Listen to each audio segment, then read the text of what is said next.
how do you explain when things don't go as we assume? Or better, how do you explain when others are able to achieve things that seem to defy all of the assumptions? For example, why is Apple so innovative? Year after year after year after year, they're more innovative than all their competition. And yet, they're just a computer company. They're just like everyone else. They have the same access to the same talent, the same agencies, the same consultants, the same media. Then why is it that they seem to have something different? Why is it that Martin Luther King led the civil rights movement? He wasn't the only man who suffered in a pre-civil rights America, and he certainly wasn't the only great orator of the day. Why him? And why is it that the Wright brothers were able to figure out controlled powered manned flight when there were certainly other teams who were better qualified, better funded, and they didn't achieve powered manned flight, and the Wright brothers beat them to it? There's something else at play here. About 3.5 years ago, I made a discovery, and this discovery profoundly changed my view on how I thought the world worked, and it even profoundly changed the way in which I operate in it. As it turns out, there's a pattern. As it turns out, all the great and inspiring leaders and organizations in the world, whether it's Apple or Martin Luther King or the Wright brothers, they all think, act, and communicate the exact same way, and it's the complete opposite to everyone else. All I did was codify it. And it's probably the world's simplest idea. I call it the golden circle.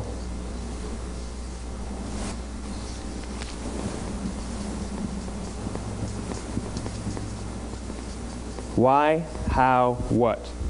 This little idea explains why some organizations and some leaders are able to inspire where others aren't. Let me define the terms really quickly. Every single person, every single organization on the planet knows what they do, 100%.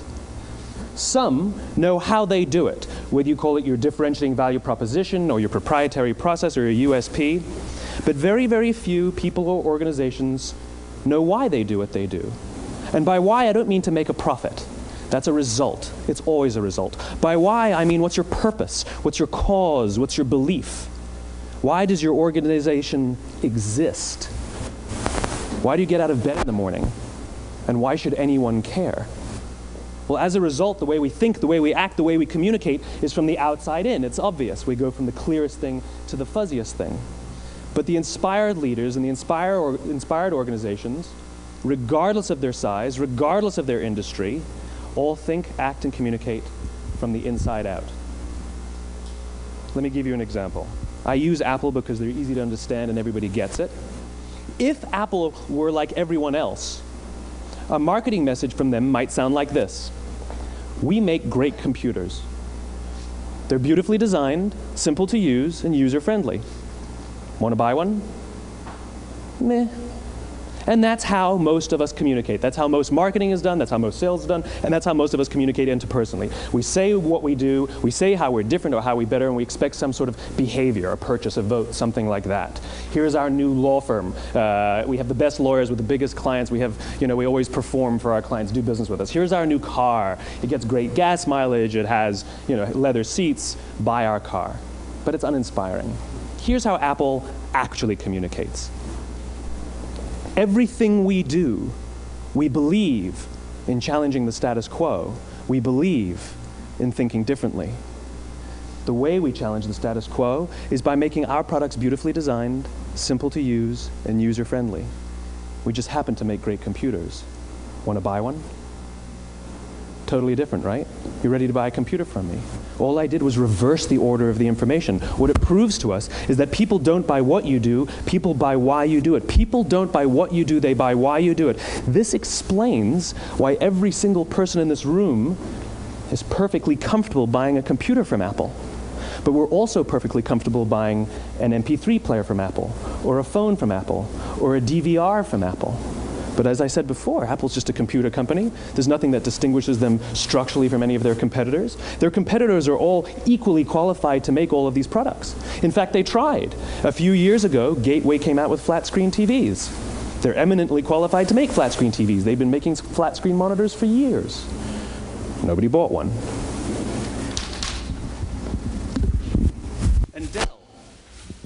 Dell came out with MP3 players and PDAs. And they make great quality products, and they can make perfectly well-designed products, and nobody bought one.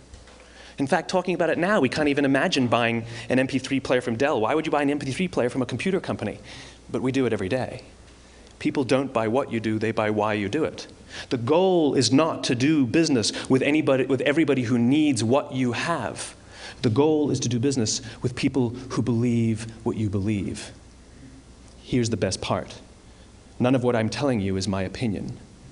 It's all grounded in the tenets of biology, not psychology, biology. If you look at a cross-section of the human brain, looking from the top down, what you see is the human brain is actually broken into three major components that correlate perfectly with the golden circle. Our newest brain, our Homo sapien brain, our neocortex, corresponds with the what level. The neocortex is responsible for all of our rational and analytical thought and language. The middle two sections make up our limbic brains, and our limbic brains are responsible for all of our feelings, like trust and loyalty. It's also responsible for all human behavior, all decision-making, and it has no capacity for language. In other words, when we communicate from the outside in, yes, people can understand vast amounts of complicated information like features and benefits and facts and figures. It just doesn't drive behavior. When we communicate from the inside out, we're talking directly to the part of the brain that controls behavior, and then we allow people to rationalize it with the tangible things we say and do. This is where gut decisions come from. You know, sometimes you can give somebody all the facts and your figures, and they say, I know what all the facts and details say, but it just doesn't feel right. Why would we use that verb? It doesn't feel right. Because the part of the brain that controls decision-making doesn't control language. And the best we can muster up is, I don't know, it just doesn't feel right. Or sometimes you say you're leading with your heart or you're leading with your soul. Well, I hate to break it to you, those aren't other body parts controlling your behavior. It's all happening here in your limbic brain, the part of the brain that controls decision-making and not language. But if you don't know why you do what you do, and people respond to why you do what you do, then how will you ever get people to vote for you or buy something from you, or more importantly, be loyal and want to be a part of what it is that you do?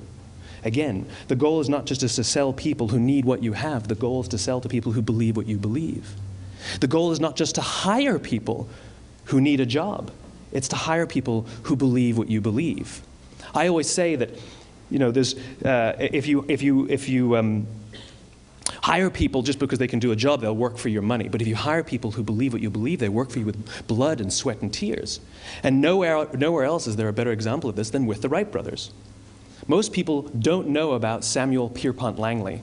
And back in the early 20th century, the pursuit of powered man flight was like the dot-com of the day. Everybody was trying it.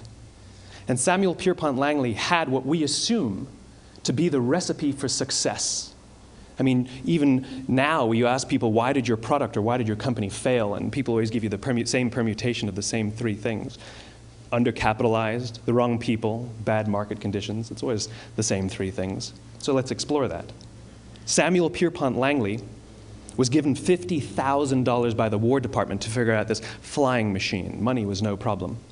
He held a seat at Harvard and worked at the Smithsonian and was extremely well connected. He knew all the big minds of the day.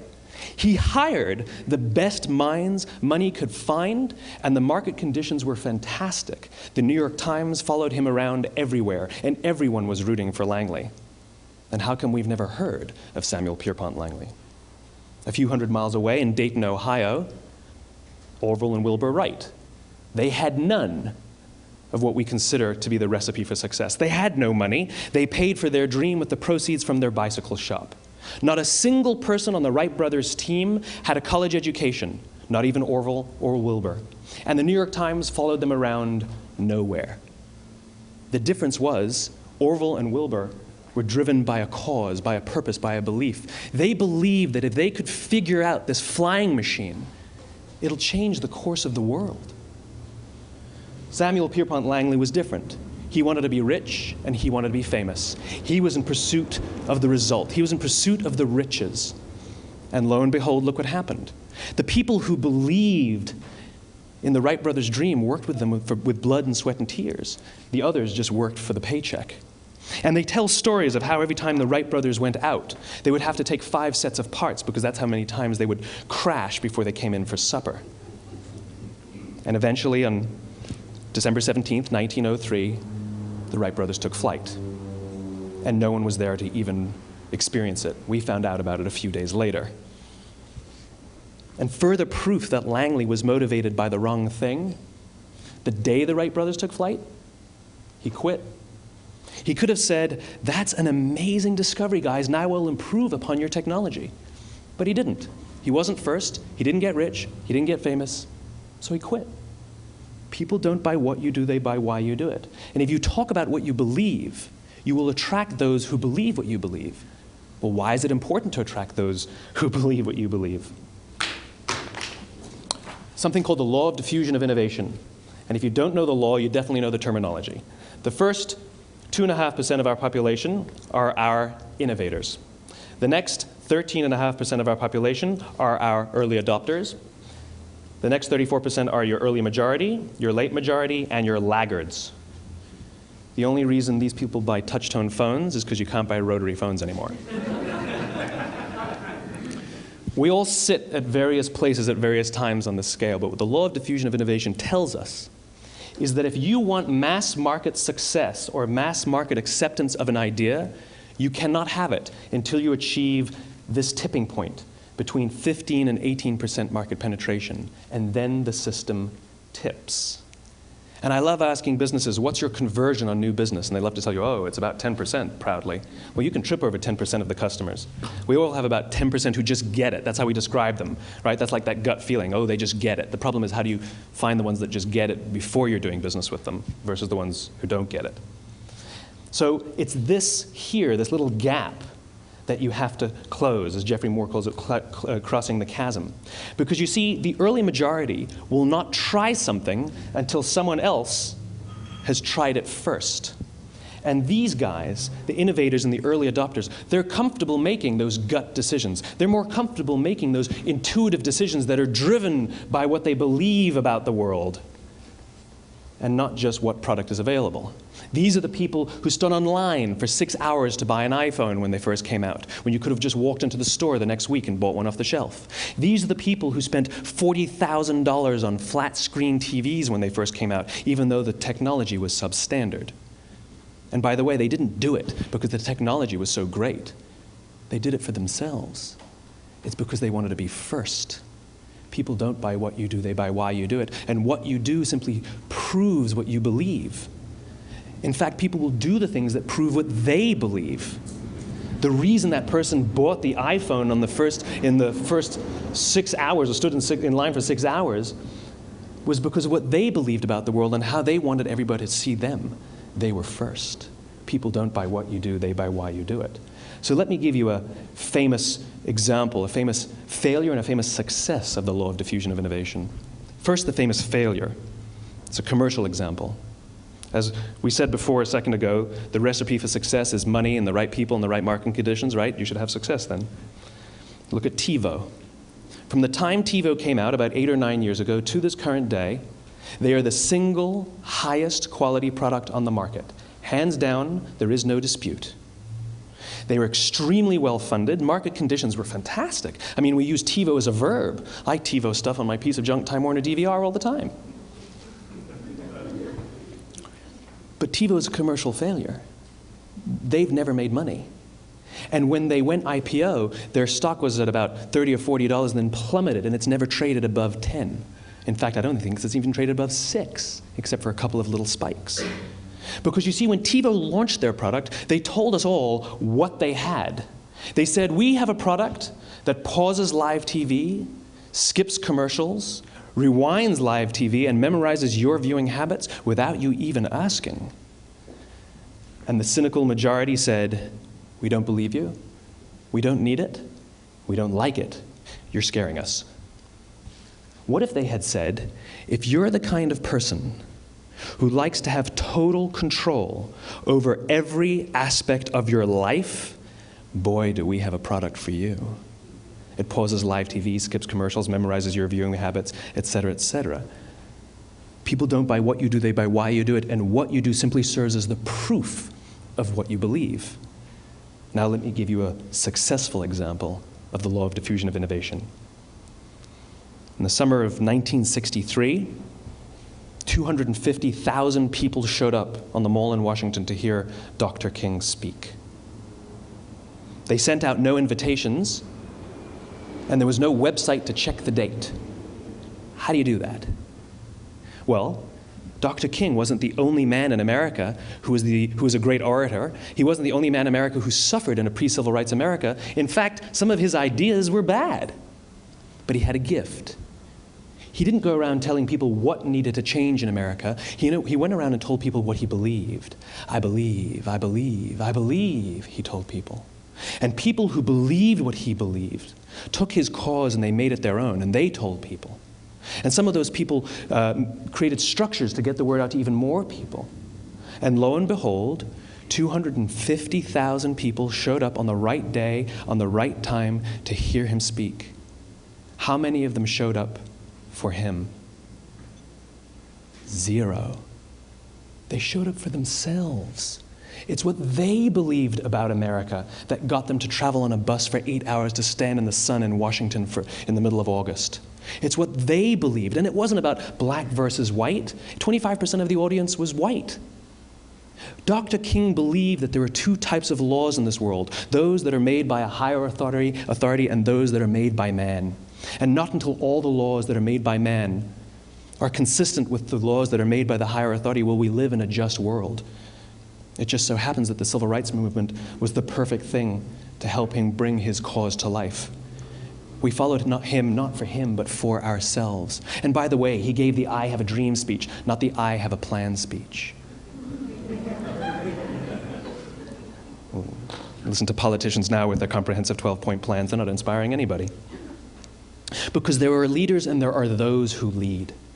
Leaders hold a position of power or authority, but those who lead inspire us. Whether they're individuals or organizations, we follow those who lead not because we have to, but because we want to. We follow those who lead not for them, but for ourselves. And it's those who start with why that have the ability to inspire those around them or find others who inspire them. Thank you very much.